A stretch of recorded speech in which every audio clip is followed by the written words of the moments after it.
Radhe Radhe friends, ये कथा आपके मन को छू लेगी। द्वापर युग की बात है। माता यशोदा ने श्री कृष्ण से कहा, हे कृष्ण, तुम समस्त संसार के पालनहार हो।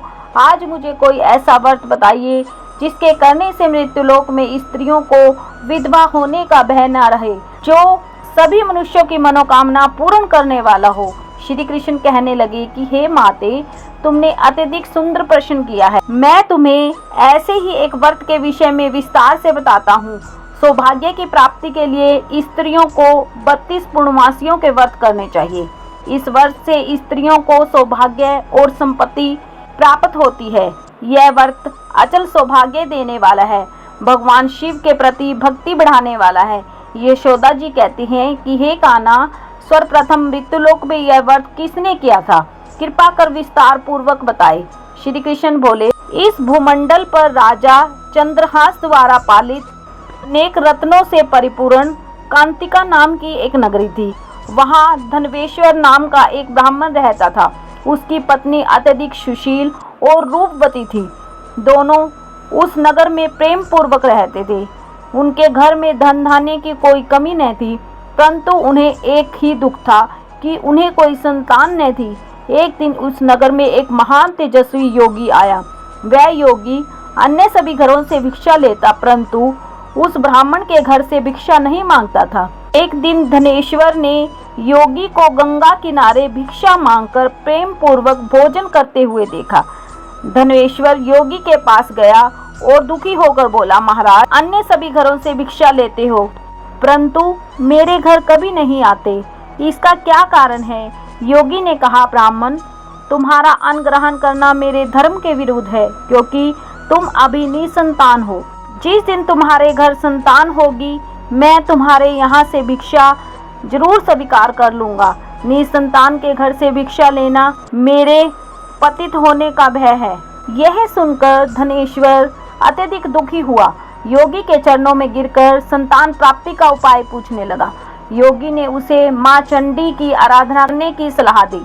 धनेश्वर ने घर आकर पत्नी को सब बताया और स्वयं वन में जाकर तपस्या करने लगा।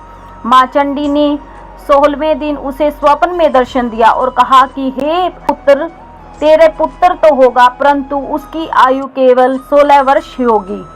यदि तुम दोनों पति पत्नी 32 पूर्णिमा का व्रत रखोगे तो वह दीर्घ आयु का होगा। अपनी सामर्थ्य के अनुसार आटे का दीपक जलाकर शिव के पूजन करें।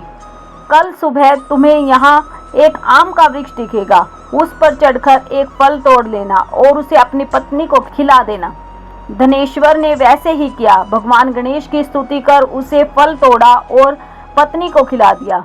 माता पार्वती और शिव की कृपा से उन्हें एक सुंदर पुत्र रत्न की प्राप्ति हुई, जिसका नाम देवीदास रखा गया।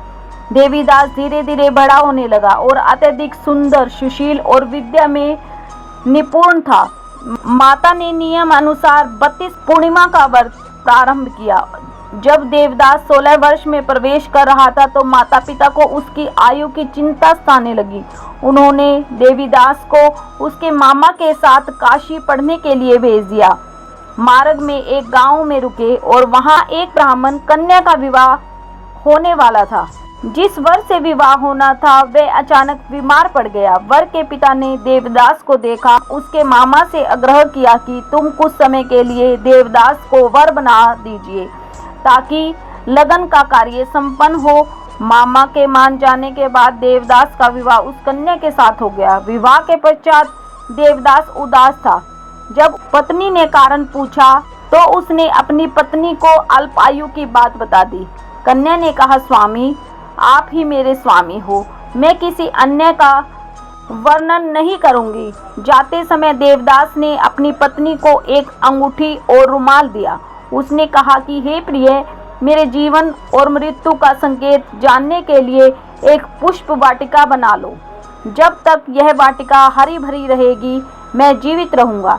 यदि फूल सूख जाएं तो समझ लेना कि मैं मर गया हूँ। काशी में जब देवदास को 16वां वर्ष पूर्ण हुआ तब यमराज उसके प्राण लेने के लिए आए, परंतु उसकी माता द्वारा किए गए 32 पूर्णिमा के प्रभाव से माता पार्वती व गणेश जी के हस्तक्षेप से भगवान शिव ने उनको जीवन दान दिया। इधर उसकी पत्नी ने देखा कि पुष्प वाटिका फिर से हरी भरी हो गई है, इससे वह समझ गए कि उसके पति जीवित हैं। शिक्षा पूर्ण कर देवदास अपनी पत्नी के पास लौटे। ससुर ने बहुत धन दहेज देकर उन्हें विदा किया। जब देवदास अपने माता पिता के पास पहुंचा तो उनकी खुशी का ठिकाना ना रहा। धनवेश्वर ने खुशी से बहुत दान पुण्य किए। श्री कृष्ण अंत में बोले कि हे माते, इस प्रकार 32 पूर्णमासी के व्रत के प्रभाव से धनवेश्वर का पुत्र दीर्घ आयु हुआ। जो स्त्री इस व्रत को करती है जन्म जन्मांतर तक वैधव्य का दुख नहीं भोगती, वह सदैव सौभाग्यवती रहती है। यह व्रत संतान देने वाला और सभी मनोकामनाओं को पूर्ण करने वाला है। अगर आपको मेरी ये वीडियो अच्छी लगी तो मेरे चैनल को लाइक, शेयर एंड सब्सक्राइब जरूर करें।